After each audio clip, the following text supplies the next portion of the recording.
जो लोग आरक्षण का विरोध करते हैं उन्हें कभी भी हमने निजीकरण का विरोध करते हुए नहीं देखा है। उन्हें कभी भी हमने गवर्नमेंट एजुकेशनल इंस्टीट्यूशन और गवर्नमेंट सेक्टर के पीएसयूज में सीटों की संख्या बढ़ाई जाए इसके लिए लड़ते हुए नहीं देखा है, क्योंकि वे जानते हैं कि यह दोनों प्रक्रिया एक ऐसी धीमी जहर है जिसके द्वारा आरक्षण नाम के करेक्टिव एक्शन के प्रभाव को गवर्नमेंट दिन प्रतिदिन कम करते जा रही है। और भाजपा सरकार की यह सबसे बड़ी चाल है। वह जानती है कि आरक्षण को प्रत्यक्ष रूप से समाप्त करना असंभव जैसा है, क्योंकि जैसे ही आरक्षण पर एक छोटी बयान यदि भाजपा सरकार या संघ के द्वारा आता है तो इस देश के दलित और पिछड़ा पर रिएक्शन मजबूती से देता है।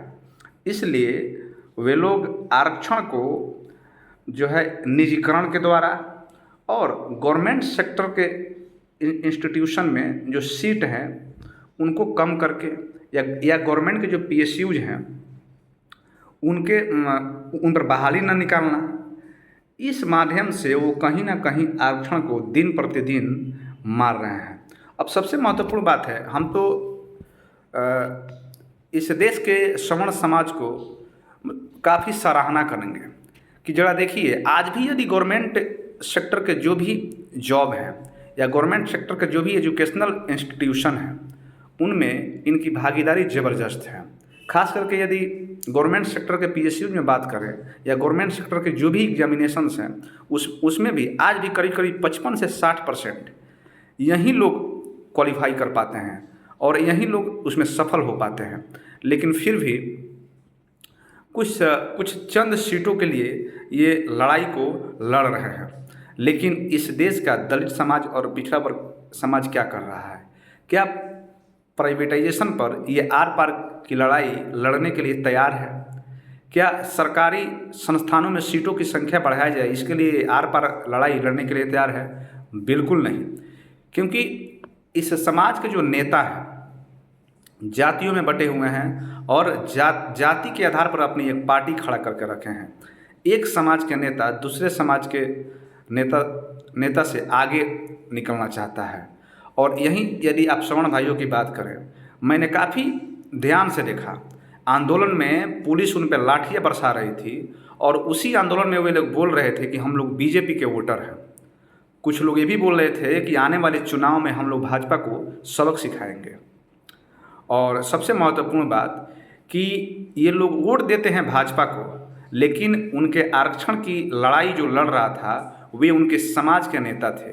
लेकिन यदि वही समाज के नेता यदि चुनाव लड़ने आएंगे तो ये लोग उन्हें अपना वोट नहीं देंगे, ये भाजपा को ही देंगे, क्योंकि जानते हैं कि भाजपा ही एक ऐसी दल है जो किसी न किसी तरह से आरक्षण जैसे दानों से उन्हें बचा सकती है। इसलिए वे लोग भाजपा का समर्थन करते हैं और भाजपा अपने तरीके से आरक्षण के प्रभाव को और आरक्षण को धीरे धीरे समाप्त कर रही है। लेकिन इस देश के जो है दलित और जो पिछड़े समाज के नेता हैं वे दलाली करने में व्यस्त हैं और वे भी आके कभी कभी हमें खुश करने के लिए, जो इस देश के दलितों और पिछड़ों को खुश करने के लिए इनके पक्ष में कुछ बात बोल देते हैं कि इस देश के आरक्षण को कोई समाप्त नहीं कर पाएगा या आरक्षण को कोई टच नहीं कर पाएगा। लेकिन सबसे बड़ी सच्चाई यह है कि आरक्षण को रोज़ टच किया जा रहा है, आरक्षण को रोज़ चैलेंज किया जा रहा है और इसका प्रभाव भी दिन पर दिन कम हो रहा है। अभी आप पिछड़े समाज की ही बात कर लो। पिछड़े समाज के नेता बस अपने चुनावी वर्चस्व के लिए और अपने राजनीतिक वर्चस्व के लिए वे लोग भाजपा का विरोध करते हैं। वे बोलते हैं कि नहीं, भाजपा जो है पिछड़ों की हिमायती नहीं है, भाजपा जो है दलितों की हिमायती नहीं है।